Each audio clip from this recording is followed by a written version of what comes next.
The promise is the land that is dying. And God says to him, due to the promise and the covenant I have with your father to hand over the land, you can't go because you are the descendants. And I promise your father that to your descendants I will give this land. So Isaac is being brought into a meeting that took place between his father and God. He may not have been there. And we don't know if his father may have told him, he may have told him, he may not have told him. That's beside the point.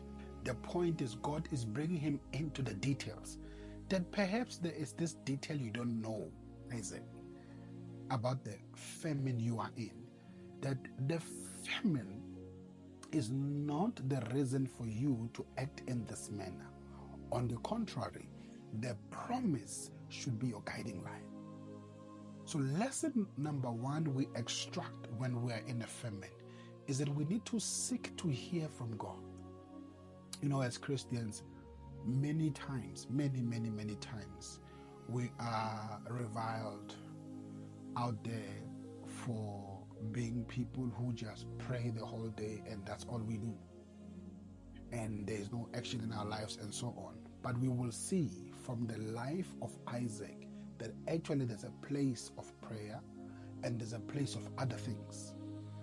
For example, I'm saying lesson number one we extract out of Genesis 26 verses 3 is that in a dire situation, in a situation of famine, as opposed to taking the logical exit out of it, because the logical thing to do, we are extracting the lesson that the logical thing to do rather is to hear from God. Because Isaac thought to get out because the most logical thing to spare his life, but God appears and said, actually your decision is not logical because it goes against the covenant. So while from a situation point of view, it is the best thing to do given the situation, God appears and said, this situation is not a permanent situation, and therefore your decision will have a dire impact on your future. Now, Isaac clearly had to be given the word or revelation, if you may. Why we say revelation? Because God begins to give him details about covenants. He tells him there's a covenant between me and your father. So Isaac, whether he's aware or not aware, he's been brought into new information. He's been given revelation by God that there's an agreement, that there's a covenant between me and your father, that you need to inherit this land that's dead, this famine, impoverished land.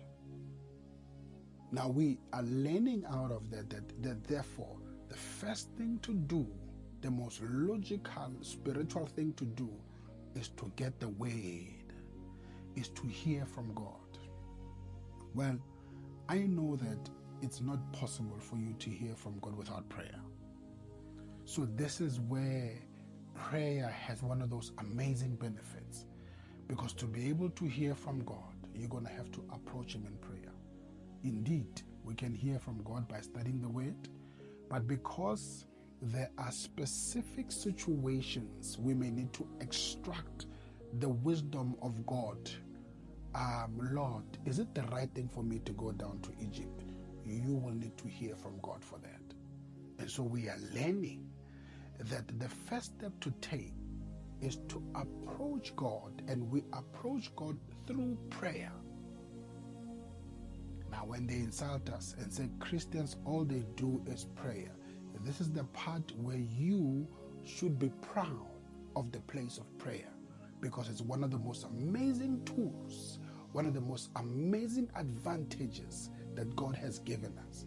That as opposed to taking the logical human step to exit a famine situation, you need to hear from God if the step is even in the right direction. If the step is not going against your destiny, it may be the logical step, but you may die in Egypt, never coming back to the land of Canaan, the land you were given. And so prayer is the powerful. It is the means you will contact God, through which you will receive a download. Dwell in the land. Dwell in the land. In prayer, we receive revelation about how to act in the famine we are in. So lesson 1, hear from God. Approach God in prayer. Now you can read verses 4 all the way down of what happened when God told him, don't leave the land of the Philistines. You know how he had to deny his wife and so on and so on. You can read further, verses 4 all the way to 10. Verses 4 to 11, you can read further. I want to jump to verses 12. Verses 12 is now another lesson we're going to extract. Before I get to verses 12, I want to extract a second lesson.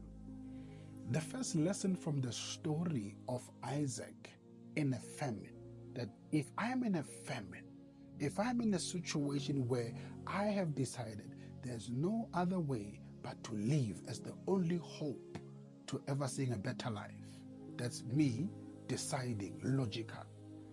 Lesson 1 we are learning out of that is not always the answer. So what's the answer? The first thing to do is to seek the word of God.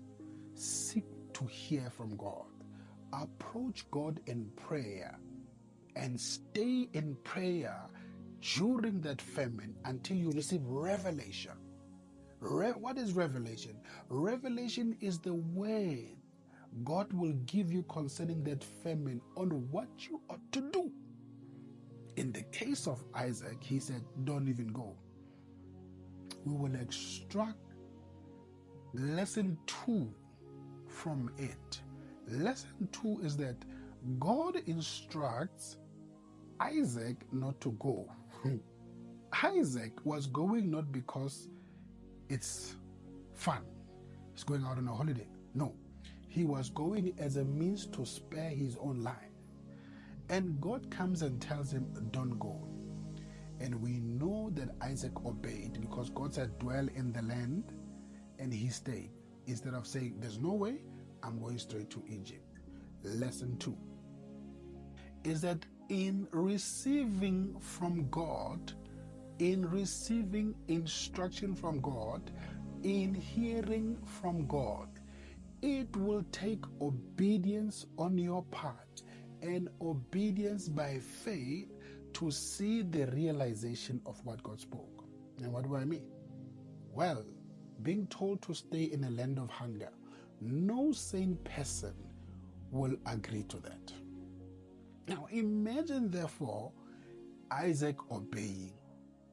He had to trust that God would not mislead him. He had to trust that he had clearly, and he was not imagining things that he shouldn't go down to Egypt. He had to trust that if I stay in the land of the Philistines, the same land beset by the same challenges, I have to trust that I will not die in famine. I have to trust that God will protect me in the famine.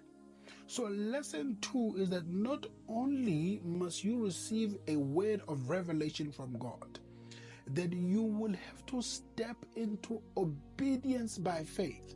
Why obedience by faith? You are obeying, but it's taking faith because there is option 2.